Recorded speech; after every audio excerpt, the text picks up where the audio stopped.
আলাইকুম রহমতুল্লাহি বারাকাতু। আমি পৃথিবীর সব সুখ শান্তি আমি পাইলাম, ঠিক আছে।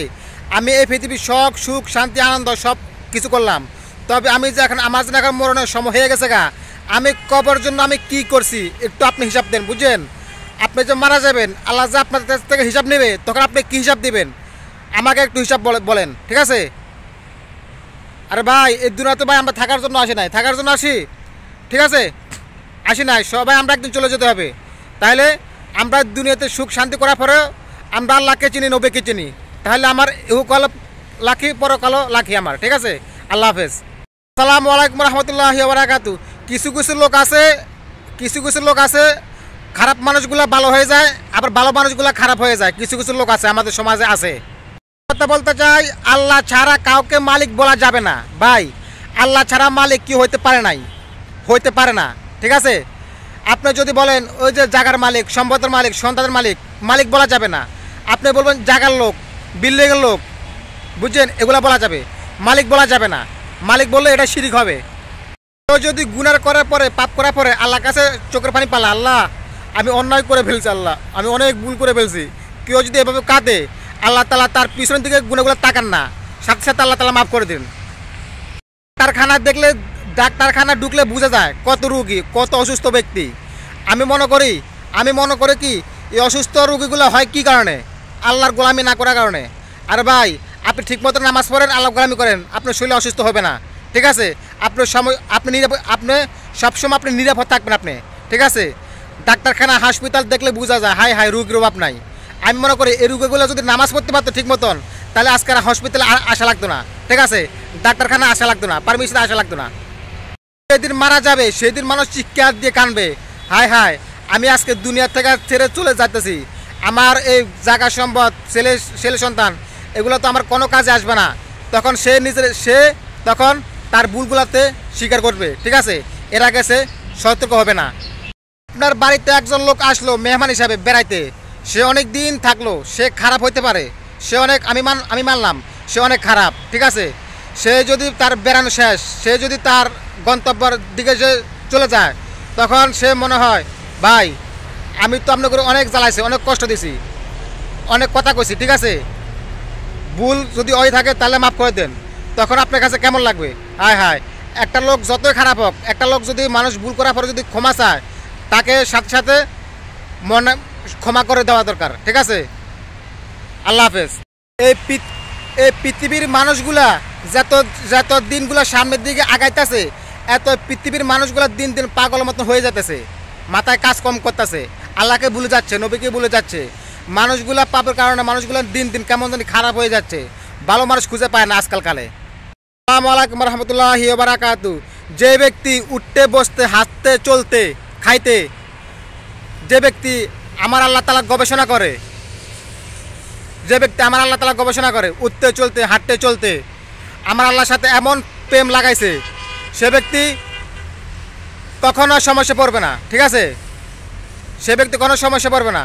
যে ব্যক্তি উঠতে বসতে খাসতে আমার আল্লাহর গবেষণা করে, মালিকের গবেষণা করে, ঠিক আছে। দুনিয়া কোনো জিনিস গবেষণা করে না, একমাত্র আমার আল্লাহ গবেষণা করে। আল্লাহ কত পৃথিবী বানাইছে, কত সুন্দর মানুষ বানাইছে, কেন আল্লাহ তাআলা গোলামি করি না, কেন আল্লাহ তাআলা ইবাদত করি না? এটাই সে সবসময় সে যদি আফসোস করে, তার ভিতরে এমন মনটা নরম হয়ে যাবে, তার আল্লাহ ছাড়া কাউকে ভালো লাগবে না, ঠিক আছে। আল্লাহ ছাড়া কাউকে ভালো লাগবে না, ঠিক আছে। এই পৃথিবীর জন্য সে পাগল হবে না, সে আল্লাহর জন্য, নবীর জন্য সে পাগল হয়ে যাবে। আল্লাহ হাফেজ। আসসালামু আলাইকুম রহমতুল্লাহি বারাকাতু। যে ব্যক্তি ভুল করার পরে, অন্যায় করার পরে, পাপ করার পরে যে ব্যক্তি বলে হে আল্লাহ, দুই হাত তুলে যদি বলে আল্লাহ, ওগো আল্লাহ আমি তো অনেক গুনাহ করে ফেলছি, আল্লাহ আমি তো অনেক অপরাধ করে ফেলছি, আল্লাহ আপনি ছাড়া আমার কত মাফ করার মতো কেউ নাই। যদি কেউ বান্দা যদি এই কথা বলে, আল্লাহ তার পিছনে গুনার দিকে তাকান না, তার সামনে গুনার দিকে সব গুনাহগুলো আল্লাহ তাআলা মাফ করে দেয়, ঠিক আছে। আল্লাহ তাআলা এত দয়া, এত মায়া। আল্লাহ তাআলা গুনার মাফের জন্য যে কোনো একটা উসিলা খোঁজে। আমরা তো মানুষ এত পাষাণ হয়ে গেছে, আমরা মানুষ তো মানুষের মতো, আমরা তো মানুষ এত খারাপ, নিরম খারাপ, আমরা এখনো চিনতে পাই নাই। যখন আপনি মারা যাবেন তখন আল্লাহ রাসূলকে আপনি চিনতে পারবেন, আপনি তখন নিজের ভুলগুলো আপনি স্বীকার করবেন, ঠিক আছে। আমরা কবরে যাওয়ার আগে আমরা আল্লাহ রাসূলকে চিনি, না হলে আমাদের পরিস্থিতি কি হবে একমাত্র আল্লাহ জানে। কিছু কিছু লোক আছে যে নিজে ভালো না হইয়া নিজে ভালোভাবে না চললে আরেকজনে সে বুঝায়। ভাই আপনি আগে ভালো হন, পরে আরেকজনে বুঝাইয়েন, ঠিক আছে? আপনি আগে নিজে ভালো হন, আরেকজনে বুঝাইয়েন, ঠিক আছে? আপনি ভালো হওয়ার পর আরেকজনে বুঝাইয়েন। আর আপনি আগে নিজে ঠিক না হই আরেকজনে বুঝাইয়া লাভ নাই, ঠিক আছে? সবসময় দোয়া করবেন আল্লাহ আপনি হেদায়েত দিয়ে দেন। অনেকের কাছে যে আমি যে কথাগুলো বললাম অনেকের কাছে ভালো লাগবে না, হক কথাগুলো ভালো লাগবে না। ভাই কার কাছে ভালো লাগবে কার কাছে খারাপ লাগবে সেটা আমাদের বিষয় নয়। আপনার আমার কাজ হলো মানুষের কাছে হক কথাগুলো পৌঁছে দেওয়া, আল্লাহ আপনার থেকে হিসাব নেবে যে আপনি যে তুমি কোন কি কাজ করছো দুনিয়াতে থেকে। আমার গোলামি করো নাই, হক কথাগুলো মানুষের পৌঁছে দেয় নাই, সময়গুলো নষ্ট করছো, কি কাজ লাগাইছো একটু হিসাব দাও। ভাই মরা পরে আপনার থেকে হিসাব নেওয়া হবে, ঠিক আছে? আপনার আমার কাজ হলো মানুষের কাছে হক কথাগুলো পৌঁছে দেওয়া। আমরা হক কথাগুলো পৌঁছে না দিয়ে আমরা কি কাজ করতেছি, দুনিয়া নিয়ে আমরা ব্যস্ততা পড়ে গেছি, ঠিক আছে? এই দুনিয়ার জন্য আমরা পাগল হয়ে গেছি। এই দুনিয়াটা আমার জন্য কোনো কাজে আসবে না, ঠিক আছে? আপনার আমার কাজ হলো মানুষের কাছে হক কথাগুলো পৌঁছে দেওয়া, মানুষের কাছে দাওয়াতগুলো পৌঁছে দেওয়া, ঠিক আছে? আমাদের নবী রাসূলগণ পর্যন্ত এই কাজগুলো করছেন, আমরা সে করছি, আমরা সে করা লাগবে। আমরা সে মানুষগুলো এত পাশন হয়ে গেছি আমরা দুনিয়া নিয়ে ব্যস্ত পড়ে গেছি, ঠিক আছে? এই দুনিয়া আমার জন্য কোনো কাজে আসবে না, ঠিক আছে? মানুষের অন্যায় দেখলে মানুষের প্রতিবাদ করে না। আমার আফসোস বলো এটা, একজন মানুষ সমস্যা পড়ছে, মানুষ হক কথাগুলো বলে না, প্রতিবাদ করে না, ঠিক আছে? অন্যায়কে প্রতিবাদ করে না। মানুষ এত হারাম হয়ে গেছে তবে আপনি যেটাই করেন না কেন আল্লাহ আপনার থেকে প্রতিটা কাজে হিসাব নেবে, এটা আপনি মনে রাখবেন। আরেকটা কথা বলতে চাই আমি, যে আল্লাহকে খুশি না করে, নবীকে না খুশি না করে, নামাজ না পড়া মানুষ পৃথিবীর দিকে দৌড়াইতেছে। কি যে করতেছে মানুষ, আমার মাথা ধরে না ভাই।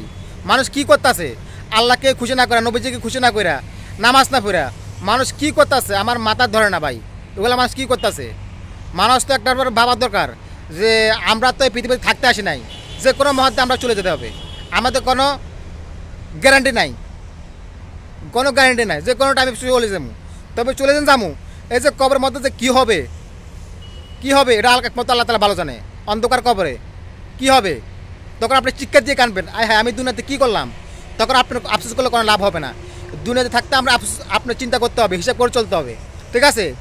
আপনার মানুষগুলো এত খারাপ হয়ে গেছে যে নামাজের কথা বললে আমার কাছে খারাপ লাগে। এই পৃথিবীর জন্য আমরা পাগল হয়ে গেছি এই পৃথিবীতে আমাদের কোনো কাজে আসবে না, ঠিক আছে? এই পৃথিবী উল্টা আমাকেও বিপক্ষে সাক্ষী দেবে, ঠিক আছে? ভাই আজকের থেকে আমরা ভালো হয়ে যাই, যা ভুল করছে আল্লাহর কাছে তোবা করেন। এখনও তোবার দরজা খোলা আছে। যেদিন তোবার দরজা বন্ধ হয়ে যাবে সেটা আপনি চেষ্টা করলেও লাভ হবে না, সেটা আপনি কানবেন, আফসোস করবেন, হায় আমি এখন নামাজ পড়তে পারি নাই। তখন আপনি নামাজ পড়ার চেষ্টা করলেও কিন্তু কাজ হবে না, ঠিক আছে? আপনি তখন আফসোস করবেন, হায় মানুষের কত আমারে লোকেরা বুঝাইছে ভাই নামাজ পড়েন, আমি নামাজ পড়ি নাই, আজকে আমি আফসোস করতেছি। আফসোস করলেও আপনি সেদিন কোনো কাজ হবে না, ঠিক আছে? আজকের থেকে ভালো হয়ে যাই। আল্লাহ হাফেজ। আমি লাস্ট একটা কথা বলবো, কবর ধনী গরিব কবর এটা দেখবে না। কবর দেখবে যে আপনার আমল কতটুকু করছেন, আপনার আমল ঠিক আছে কিনা, আপনার মুলকার নাকিরের 3টা জবাব আপনি সঠিকভাবে দিতে পারবেন কিনা। কবরে আপনার এটা দেখবে। কবরে কে ধনী কে গরিব এটা দেখবে না, ঠিক আছে? মানুষের ভিতরে কি আছে না আছে এটা দেখবে না। আপনার আমল ঠিক আছে, আপনার কবর ঠিক আছে। আমল বেঠিক, আপনার কবর আপনার সাথে যে খারাপ কাজটি করবে সেটা আপনি চিন্তা করলে আপনি আজকের থেকে আপনি নামাজ শুরু করবেন, ঠিক আছে? মানুষ যদি কবরের আযাব সম্পর্কে জানতো তাহলে মানুষ পৃথিবীর জন্য পাগল হইতো না, ঠিক আছে? মানুষ আজকের থেকে নামাজ পড়তো, সেজদায় পড়তো, আল্লাহকে চিনতো, নবীকে চিনতো। মানুষ তো কবরের সম্পর্কে একটু মানুষের ধারণা নেই। হ্যাঁ মানুষের মরার পরে মানুষ বুঝবে আমি কি কাজ করেছি আর কি করি নাই। মানুষ তখন সে বুঝতে পারবে। তখন তাকে স্বপ্নের মাধ্যমে তাকে সব কিছু দেখানো হবে। তখন সে চিৎকার দিয়ে কানবে আর আফসোস করে, হে বান্দারা, হে লোকেরা, আমাকে রাখা তোমরা অন্ধকার কবরে রাখা তোমরা সবাই চলে যাও, আমার এখন কি হবে? তখন আপনি অন্ধকার কবরে আপনার চিৎকার দিয়ে কানবেন, ঠিক আছে? মানুষকে আমরা এত বুঝাইছে, তখন আমি বুঝে নাই, হায় এখন কি করলাম আমি। আসসালামু আলাইকুম রহমতুল্লাহি ওয়া বারাকাতুহু। কে ধনী কে বড়লোক সেটা আমার দেখার দরকার নাই, ঠিক আছে? তার দরকার তার মুখ থেকে যে কোরআন হাদিসের কথা বাইরে কিনা, তার মুখ থেকে আল্লাহর কথাগুলো বাইরে কিনা, নামাজের কথাগুলো বাইরে কিনা তার মুখ থেকে, নাকি তার মুখ থেকে আজারে পেশাল করে শোনা যায়, সেটা আমার দেখার দরকার। আমার দরকার যে তার মুখের থেকে কি শোনা যায়, ঠিক আছে? তার মুখের থেকে কোনো আল্লাহ রাসূলের কথা যদি শোনা যায় তাহলে আমি মনে করি সে ভালো লোক।